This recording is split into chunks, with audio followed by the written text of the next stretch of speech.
எல்லாருக்கும் வணக்கம். இன்னைக்கு உலக அளவுல மிகப்பெரிய பிரச்சனை அப்படின்னு பார்த்தீங்கன்னா, அது என்னவா இருக்கு அப்படின்னா, நம்மளுடைய அமெரிக்கா, ஈரான் போர். இந்த போர்னால அந்த 2 நாடுகள் மட்டும் பாதிக்கப்படல. ஒட்டுமொத்த உலகமுமே இன்னைக்கு மிகப்பெரிய பாதிப்ப அடைஞ்சிருக்கு.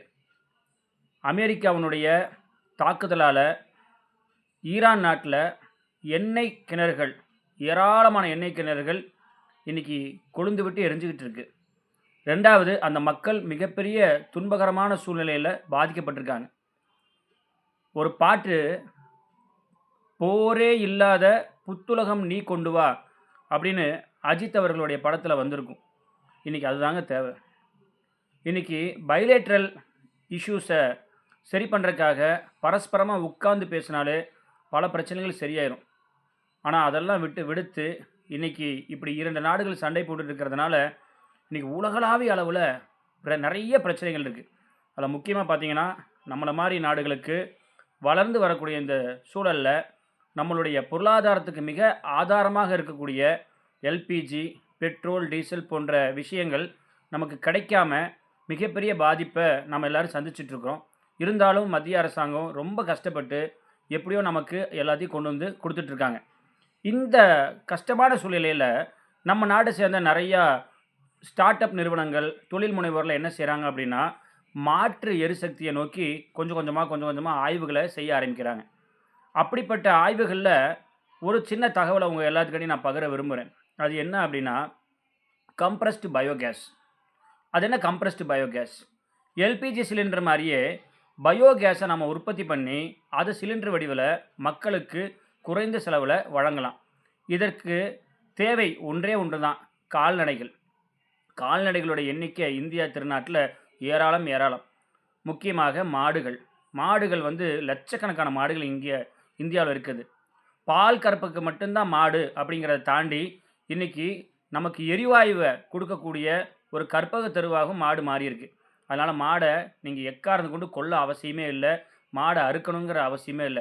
கடைசி காலம் தன்னுடைய கடைசி வாழ்வினுடைய நிறைவு வரைக்கும் மாடுகள் நமக்கு மிகச்சிறந்த ஒரு பொருளாதாரத்தை ஈட்டித் தரக்கூடிய ஒரு கிரியா ஊக்கியாக இருக்கின்றது.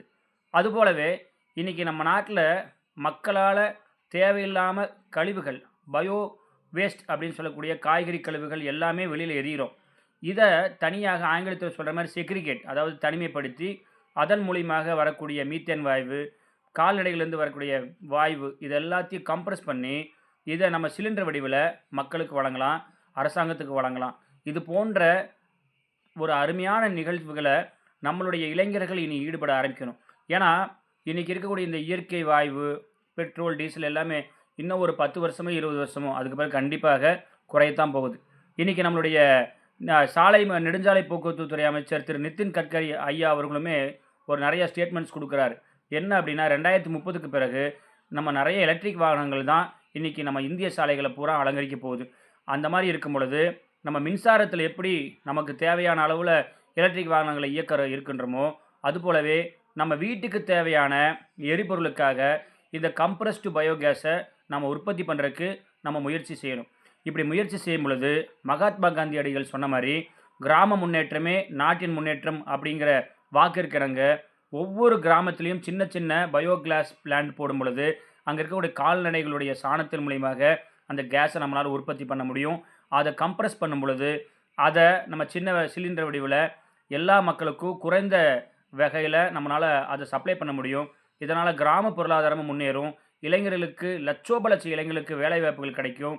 மேலும் கால்நடைகள் அழிவிலிருந்து பாதுகாக்கப்படும். விவசாயத்துக்கு தேவையான இயற்கை உரமும் கிடைக்கும். இப்படிப்பட்ட பன்முக தன்மை இருக்கக்கூடிய இந்த இயற்கை எரிவாயுவான கம்ப்ரஸ்டு பயோகேஸ நாம ஒவ்வொருத்தரும் உற்பத்தி பண்றதுக்கு நாம முயற்சி செய்யணும். அரசாங்கமும் இதற்கு செவிமடுத்து நிச்சயமாக வரக்கூடிய எதிர்காலத்தில இதை நோக்கி நாம நகர வேண்டிய காலத்தின் கட்டாயத்தில் இருக்கிறோம்.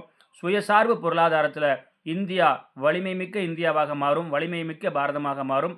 ஆகவே நண்பர்களே, சுயசார்பு பொருளாதாரத்தை நோக்கி நாம் அனைவரும் செல்வதற்கு சரியான நேரத்தில் இருக்கின்றோம். முயற்சி செய்வோம். நிச்சயமாக வெல்வோம்.